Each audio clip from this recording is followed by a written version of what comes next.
Family and fellow soldiers, I'm the professor, and this is the moment of truth. A Tennessee school board has banned the critically acclaimed graphic novel MAUS. One school board member commenting on the book saying, quote, "It shows people hanging, it shows them killing kids. Why does the educational system promote this kind of stuff? It is not wise or healthy." What do you worry is on the horizon if there is a part of this country that cannot be learning about the Holocaust in the way it happened? Well, I think it's already started happening. Like I said, the dog whistles abound. I think there's a moment in there where I thought Jews were honorary white people, but it seems that after coming against critical race theory as the accusation against books that deal with our history, never facing up to studying the genocide of Indians, it seems that we're back in a category of, and I say that not as a religious Jew, but as clearly a Jew of some kind, even though And when they tried to erase black people's history, I said nothing because I wasn't black. And then they finally came for me, and I looked around and realized black people were the only ones actually trying to preserve history, and I realized there was no one to stop them from erasing mine.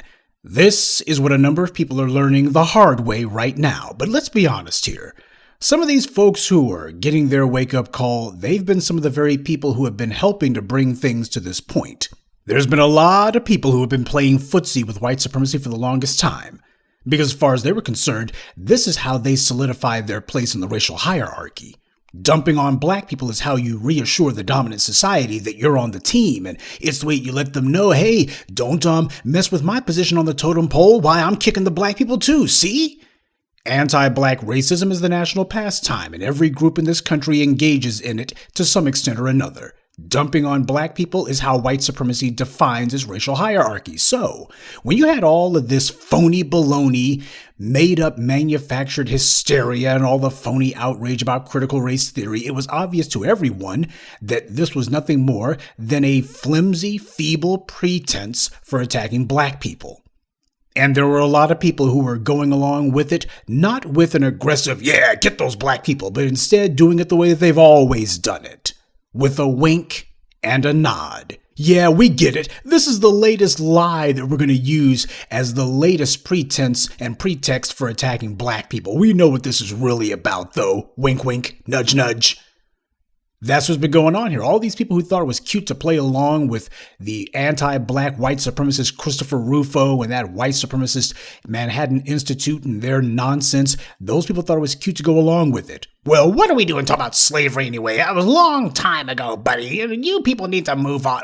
Who cares? We just need to. This is about making white people feel bad. And the people who were helping to signal boost that talking point, never occurred to them that white supremacy had also brought them in for some abuse from time to time and has been pivoting to go at them again. It never quite sunk in with them. They never quite figured it out. So the people who have been going along with all this garbage, with the lie that, oh, we have to make sure we protect white people's feelings, they understood exactly what the plan here was, that this was just the thin end of the wedge. That it was simply the opening salvo for what was always planned to be a far larger, far more aggressive offensive. And that all of the false outrage about the schools, that was simply meant to be the angle that they find to push this offensive. Everybody understood, oh, we've been trying to do it through universities and that hasn't been working. We're talking about the schools and that hasn't really been working either because we're always contained to the states of the old Confederacy, but we got to get something going. We got to get something going somewhere. And so the people who had been helping to amplify and support the lie that was attacking black people, inevitably their pals turned on them. First, it was a few uncomfortable whispers and a little bit of murmuring about, well, we got to tell both sides of the Holocaust. That's when they started getting a little bit suspicious. Both sides of the Holocaust? That sounds kind of ominous. And now they're saying, hey, those books dealing with the Holocaust and talking about the Germans as being cats, that makes white people feel bad. Well, but what do you mean white people? That means us, doesn't it? And now they're being reminded, no, that doesn't mean you. Now, for the record, I actually read the book MAUS. It was close to 30 years ago when I read it. For those who don't know, it's a comic book. They call it a graphic novel. I guess that's supposed to make it seem more literary. But it's a comic book. But this comic book was basically based heavily on George Orwell's Animal Farm. And you got the Jews as the mice, and the Nazis are the cats, and I think the Russians are dogs or pigs or something. And part of the book actually deals with the aftermath of the Holocaust, with a number of the Jewish immigrants who came to the United States. In fact, that's what the so-called nudity that one of these school boards says that they banned the book over. It concerns what happened after the Holocaust, not during it. Now, the guy who wrote MAUS, he's been making the rounds in the white media, and he's absolutely shocked that after all these decades, people have decided to come for this book, but it shouldn't have been a surprise at all. And as you saw at the beginning of the video, he himself said, well, thought that we were honorary whites. That's a rare confession now, isn't it? And what would honorary whites have to do with anything? This happens to be a book where the school board is banning it due to depictions of nudity and some salty language. Didn't say anything about white at all, and yet Mr. Spiegelman, that's the first thing he went to. And here I thought that we were white. Well, what does that mean?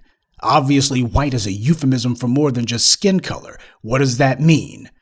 Oh, this kind of thing isn't supposed to be happening to white people. Well, I would have a question for Mr. Spiegelman.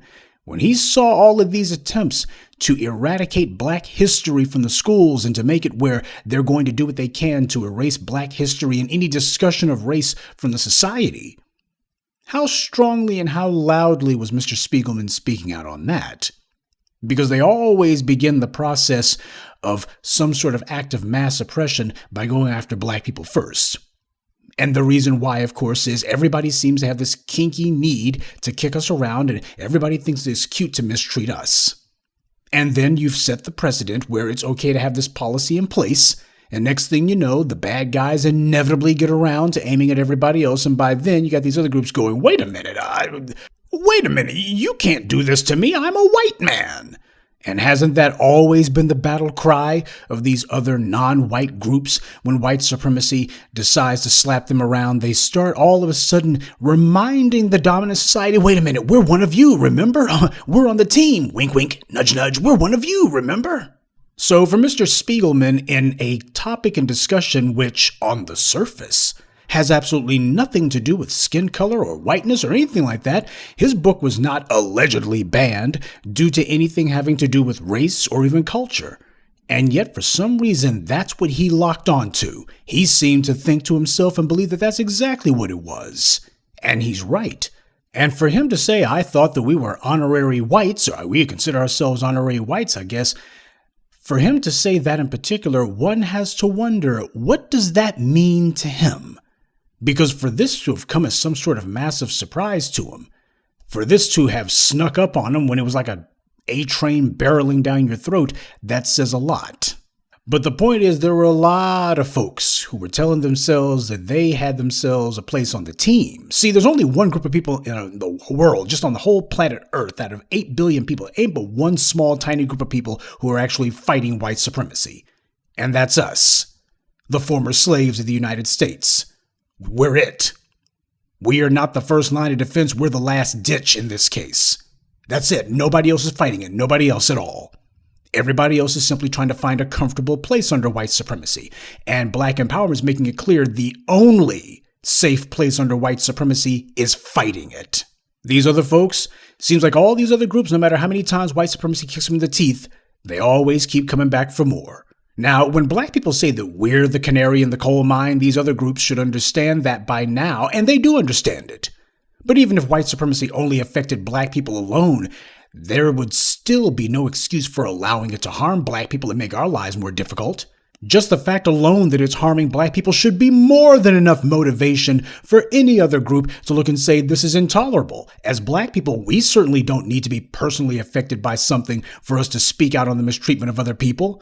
We had nothing to do with the Vietnam War, and yet you have black folks who are out there putting on the cape and doing the most to say the United States cannot do this. Always some black folks sticking up for everybody else except for other black people. We always stick up for everyone else. But when black people are being attacked, well, that's kind of a personal problem for you people. Everyone is just fine with anti-black racism. That is, until the white supremacists finally turn their guns on them, then all of a sudden, we're all in this together. This is the reason why all of that alliance stuff is and always has been a zero-sum game for us. It's not really a proposition that's going to do us any good, not in the long term or the short term.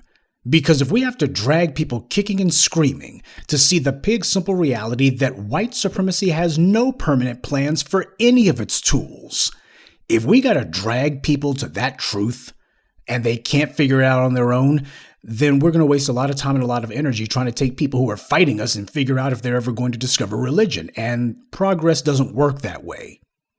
If people don't want to accept the reality, then so be it.